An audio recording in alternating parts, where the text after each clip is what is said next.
Hey guys, I'm Pranav Shastri and in today's video I'm going to be showing you how to connect the incoming LAN wire from your wall point into an RJ45 punch down type LAN socket. 6 years ago I had made a video on RJ45 screw type wall socket connection, and back in the day that was the only video on the internet which catered to the Indian audience. All the other videos were pertaining to US manufacturers. Today I'm going to show the punch down type socket connection, since the screw type socket which was being manufactured by Anchor Roma in the last 20 years is no longer being manufactured. So you can see here, this is our Cat6 LAN cable coming from the wall socket, and to start off with we have to first skin the ending of this LAN cable so that we can access the internal 4 pairs. Now you can see this is the RJ45 keystone or punch down type socket which I am going to be using to demonstrate how the connection is done, and this is manufactured by Schneider Electric, which was formerly known as Clipsal.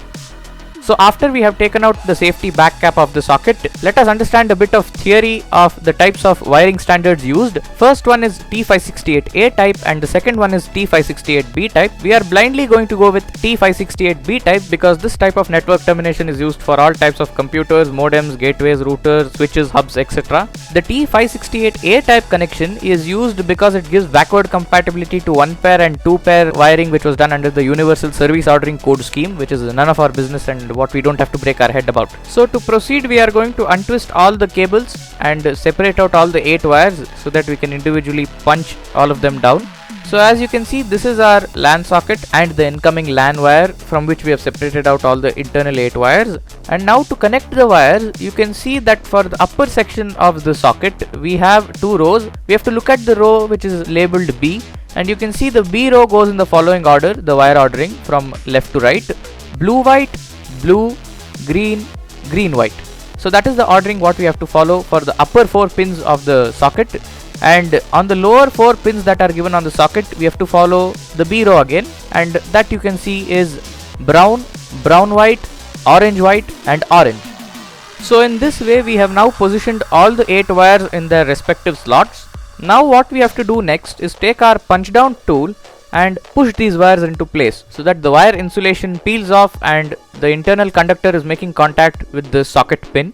I am using this portable type of punch down tool. You even get the big type of punch down tool what is used by these professional network technicians for punching down 66 or 110 block telephone connections in the DB box. So you can see that after punching down the first wire, it is fully down, unlike the rest 3 wires. So it has to go fully down. That is when the conductor is going to make contact with the internal socket pin. So in this way we are going to now punch down all the 8 wires.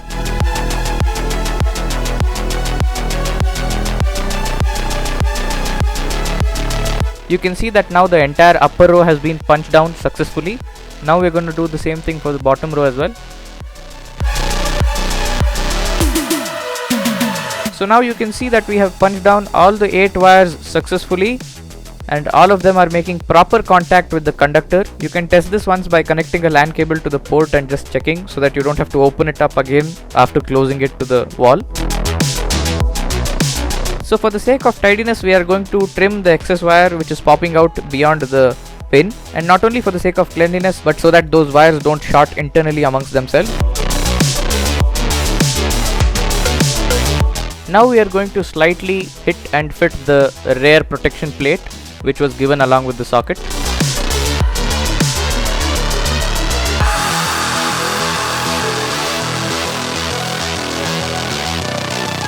As I told you earlier, we are going to once connect the LAN wire and check the connectivity so that we don't have to open up the wall socket again after installing it. And you can see that the light on our router has come, which means a successful link has been established between this router and the device to wherever this wire leads to, a router, gateway or whatever it is. So now that everything is working perfectly, we are going to fix the wall plate and finish everything properly. You can see that I have a 2 modular plate here, but the LAN socket what I have takes the space of 1 module. So in place of the second module, I'm going to be putting a blank off socket and closing this.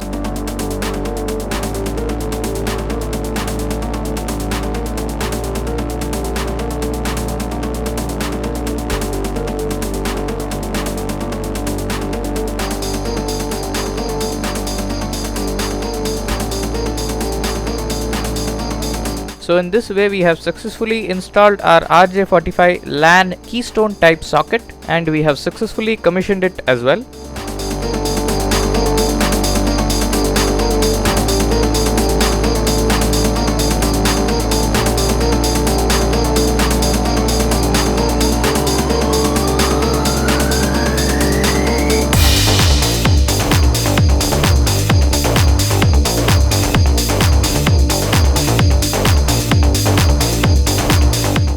24th April 2014 I created this channel, and earlier this year in April the channel turned 8, and this is the first video that's coming after the channel has turned 8, so I thought of mentioning it in this video. Honestly, on that Thursday afternoon when I created this channel, I never thought that 8 years down the line in 2022 I'll still be running it successfully. So we've come a long way. There were many videos what I wanted to make, but because of shortage of time or laziness I did not make them. What you're watching now is a good example. I wanted to make this in 3 years, but finally now I'm making it. So let us get going with regular uploads this year, hopefully. But yeah, anyways, I hope you found this RJ45 Keystone video helpful. If you did, then please do like the video and comment down. That'll let me know that you found it helpful. Or if you had any doubts, then please do comment that. I'll clarify them as well. I'll try my best. And please do subscribe as well. We are just 50 subscribers away from hitting 6,000 subscribers as on August 3rd, 2022. So quickly go subscribe. So yeah, stay tuned for further uploads, and yeah, thanks for watching.